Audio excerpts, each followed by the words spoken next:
ازيكم عاملين ايه؟ يا رب تكونوا بخير. النهارده جزء جديد من الحكايه اللي بتحبوها، حكايه ليلى. قبل ما ندخل في الجزء ما تنسوش تصلوا على النبي وتعملوا لايك وتسيبوا رايكم تحت في الكومنتات عشان ده بيفرق جدا جدا جدا. عاوزين نوصل الفيديو ده لاكبر عدد ممكن من الكومنتات، ودول جزء من الكومنتات الحلوه اللي بتجيلي دايما على القناه.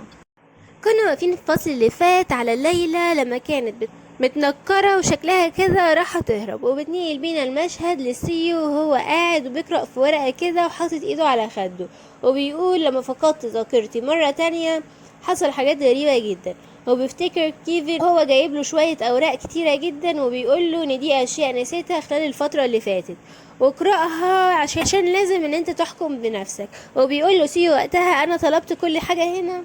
وبيقول سيو مستحيل إن كيفن يكذب عليا، وبيتساءل ليه ليلى كانت منزعجة منه جدا بالشكل ده، وبيقول ان لو كان كل ده كذب ايه اللي يخليها غضبانة بالمنظر ده.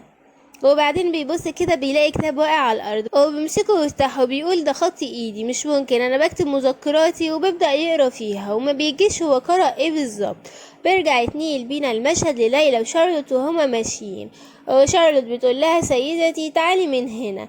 بيروحوا يقابلوا حد كده بيقول لها شارلوت عدى وقت كبير جدا من اخر مرة شفنا بعض فيها، وبيقول لها ان كنت قلقان لان ما شفتكيش كتير الفترة اللي فاتت. وبيبص للدوكا وبيقول لها ان هو سمع كتير عنها من شارلوت، وبيقول ان هو كان عارف انها هتيجي لان الارستقراطيين غير السعداء بيمروا دايما باجراءات مماثلة لده. فبتفكر ليلى وبتقول الارستقراطي غير سعيد، وايه الاجراء ده؟ بيكون يا سادة الاجراء معناه الوجهة والطريق للهروب في منتصف الليل والاستعداد من أجل النجاة لبقية حياتك. بيدي ورقة ليلى كده وبتبدأ تقرا فيها. بتقول ليلى سي وأوين مش هيقدروا يكتشفوا ده. وبتبص للراجل وبتقول له انا ملابسي ومجوهراتي هتكون عديمة الفايدة، وبتسأله اذا كانت تقدر تبيعهم كلهم والحصول على عملات ذهبية في المقابل. بيقول لها اه طبعا بالطبع، وما تتردديش في ان انت تسيبي كل ده في ايدي، انا كويس جدا في بيع الاشياء بسعر عادل. بتقول له ليلى هنا طيب انا هرجع بعد يومين وهجيب لك الملابس والمجوهرات بتاعتي. بيبص لها الراجل وبيقول لها تمام مفهوم، اشوفكم بعد يومين. وبالفعل ليلى وشارلوت بيودعوه وبيمشوا. شارلوت بتبص ليلى وبتقول لها سيدتي ما تقلقيش مفيش حد هيعرف بشأن الموضوع ده. بتكون ليلى متوترة قوي. المهم بوصلوا كده للقصر، وبتكون ليلى لابسة سلسلة كده تقريبا دي السلسلة المسؤولة عن التنقل بتاعها. بترجع ليلى بشكلها العادي. الجو بيقلب كده. شارلوت بتبص ليلى وبتقول لها لازم ان احنا نرجع بسرعة. هو بتقول لها انا بعتقد ان الدنيا على وشك انها تمطر بسبب شكل السماء. بتبص ليلى وقتها للسما وبتقول الموضوع بدأ كأنه زي اليوم اللي شافت فيه ثيو تحت المطر. وبتفتكر اليوم ده وبتقول مع كده لازم ان احنا نواجه الموضوع بشكل صحيح من اجل ايجاد مستقبل افضل. وبتفتكر كلامه وحنيته عليها وبتقول ان هو كاذب كبير جدا. وبتقول مع كل ده كل حاجة على ما يرام دلوقتي، حتى لو مبصش ليا مرة تانية انا كويسة لاني قررت بالفعل ان انا هقتل المشاعر اللي بكنها ليه في قلبي. بتبص قدامها هتلاقي سيو داخل عليها. بيسألها انت كنتي فين؟ بتقول له قمنا بجولة قصيرة في الطبيعة. بيقول لها سيو انا سمعت ان انت ما كنتيش كويسة. بتقوله ليلى ما عنديش مشكلة في الخروج. بيرد عليها سيو بيقول لها ان الطبيبة قالت عكس ده. بتقوله بالطبع بسبب التوتر لازم ان انا اكون حذرة، لكن انا ما بعتقدش ان الموضوع بالخطورة دي. فبيسألها راحت فين في الطقس الوحش ده؟ بتقوله ان هي راحت للنهر بالقرب من قلعة فالنتينو. بيرد عليها سيو بيقول لها ان هو كان بيدور عليها، وبيقول لها انا بعت فرسان كتير للعثور عليكي وقالوا ان هما ما شافكيش بالقرب من النهر. وبيقول لها كوني صادقة انت كنت فين؟ بترد عليه وبتقول له ليه انت بتفكر ان انا بخطط لحاجة مع عيلة فالنتينو؟ بيقول لها انا عاوز بس ان انت تكوني صادقة ومش بفكر في حاجة. بترد عليه وبتقول له انا بعتقد ان انا مفيش عندي اي سبب للاجابة عليك بصراحة. بيجز على اسنانه كده وبيقول لها انت تقصدي ايه؟ بتقول له هو انا قلت حاجة غلط؟ احنا مش على علاقة لدرجة ان احنا نحتاج نبلغ بعضنا البعض عن كل شيء صغير. وبتقوم راحة متدورة وسايباه وماشية، وبتقوله لازم توقف اللي انت بتعمله دلوقتي. وفي طريقها وهي ماشية بتقوم راحة واقعة وحالتها بتسوء جدا. سيو بيمسكها وبيحاول يفوقها، لكن بطلتنا ما بتكونش في العالم ده خالص، بتكون في عالم تاني. تبدأ تفتح عينها بتلاقي سيو شايلها وبسأل اذا كانت بتشعر بتحسن ولا لا. بتتعصب وقتها ليلى أول ما تفوق وبتقوله نزلني في الأرض، وبالفعل بتنزل وبتاخد بعضها هي وشارلو وبتدخل أوضتها. بتكون نايمة على السرير وبتفكر في إن هي مش هتشكره، وبتقول إن هي ما كانتش عايزاه أبدا يعاملها بلطف. بتقول لطفه حتى تعاطفه أنا مش عاوزة أعطي الحاجات دي معنى كبير، وبتقول أنا مستعدة للطلاق والهروب منه. وبتقول كمان أنا مش عاوزاه يمسك بيا لحد ما يجي اليوم اللي أقدر أهرب فيه، وبتقول على اي حال هنفترق قريب. بيجي يا جماعة بعد 4 ايام من الوقت ده، وده غريب جدا لان المفروض هي بعد يومين راحة عشان تهرب، بس على الغالب يعني يومين كده تقديرية يعني. المهم بتكون ليلى قاعدة بتيجي عليها شارلوت بتقول لها في مشكلة كبيرة جدا. بتقول لها ايه؟ بتقول لها السيدة سيمور في غرفتك.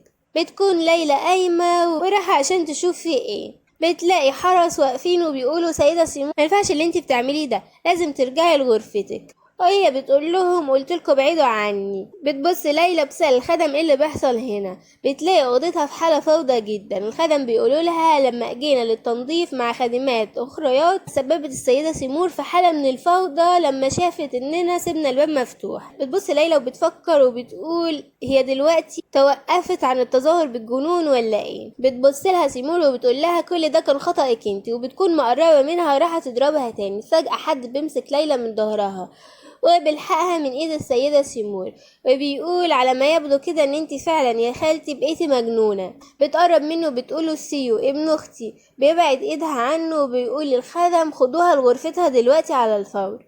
بيقول سيو ليلى الغرفة دي بقت فوضى كبيرة جدا، وبيقولها انا هطلب من الخادمات ان هم ينظفوها على الفور. بتفكر ليلى وبتقول مش مشكلة لاني دايما بحتفظ بالاشياء المهمة في مكان امن على اي حال، لكن وثائق خطتي موجودة هنا. وبتدور في حاجتها وبتقول مش قادرة ان انا اشوفهم، وكمان اوراق الطلاق مش هنا. فجأة بتلاقي سيو موطي على الارض.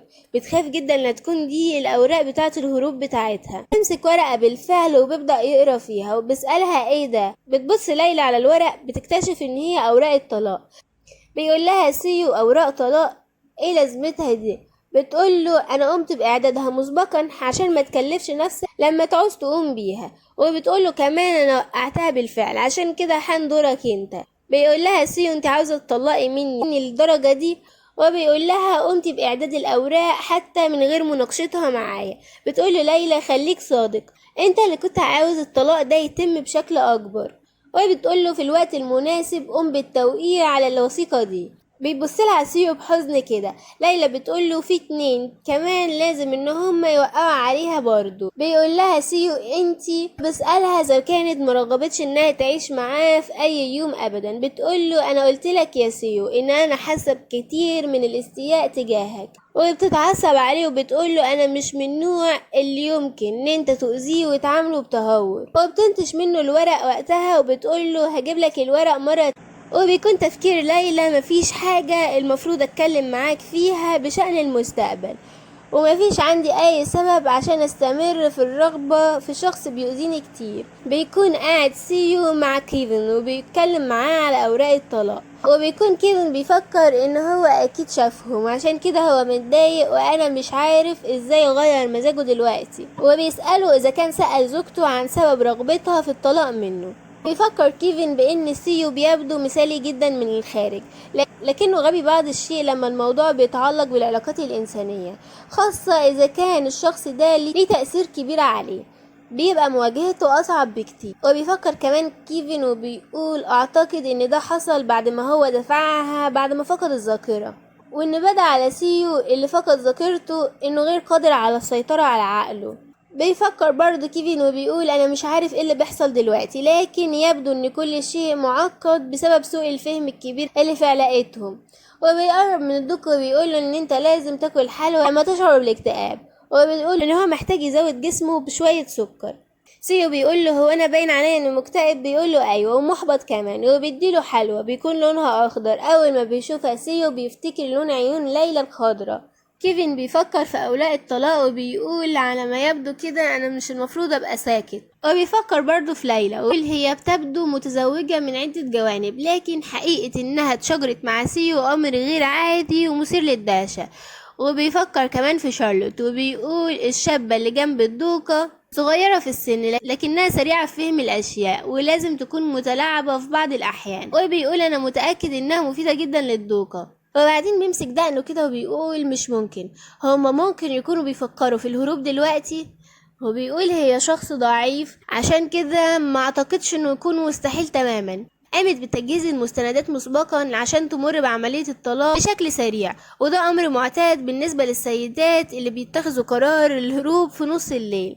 ولما الموضوع يبقى معروف إن زوجته هربت في نص الليل هيكون معقد جدا، ومش هيكون في فضيحة كبيرة في المنطقة بس، لكن هينتشر شائعات في جميع أنحاء المملكة. وعائلة إيفرت من المؤكد إنها هتدين زوجها وتلومه على كل شيء. بيقول كيفن بالنظر لده اتخذت الدوقة قرار ذكي جدا، وبيقول لو مرسمناش خط مسبقا هتكون المحاكمة بين العائلتين معقدة من نواحي كتيرة جدا. وبيجي لحظة إتراج لكيفن وبيقول لكن سيو ممكن إن هو يعترف بمشاعره قريب جدا ويركع قدام الدوقة. عم يبدو كده إن سيو قرأ المذكرات بتاعته ووقع تاني، بس بعد إيه بقى؟ بيقول كيفن لو دوكا عملت ده وهربت قبل ما ثيو يعترف ليها القلعة هتتقلب رأسا على عقب. انا قادر ان انا اشوف دلوقتي ايه اللي بيحصل. وبيقول في الوقت الحالي لو هربت الدوكا هتكون في مشكلة كبيرة جدا، عشان كده من الافضل ان انا اخد الاجراءات اللازمة. وبيبص للدوكسي وبيقول له انا عاوز اقول لك حاجة دلوقتي في الحال. بيقول له كيفن في الليلة دي كانت قلعة فالنتينو على وشك انها تنقلب رأسا على عقب. ما بيكونش مفهوم هو قصده اي ليلة. يا ترى هيحكي له على حاجة قديمة، ولا هيحكي له عن مخطط ليلى اللي هو فاهمه ده، ولا مش هيحب يحبطه هيتعامل مع الموقف لوحده؟ ده اللي هنعرفه من خلال الفصل الجاي. ما تنسوش تعملوا لايك، اشتراك في القناة، تسيبوا رأيكم في كومنت زي ما اتفقنا عشان ده بيفرق جدا جدا جدا جدا. الى اللقاء في الفصل الجاي او القصة الجاية.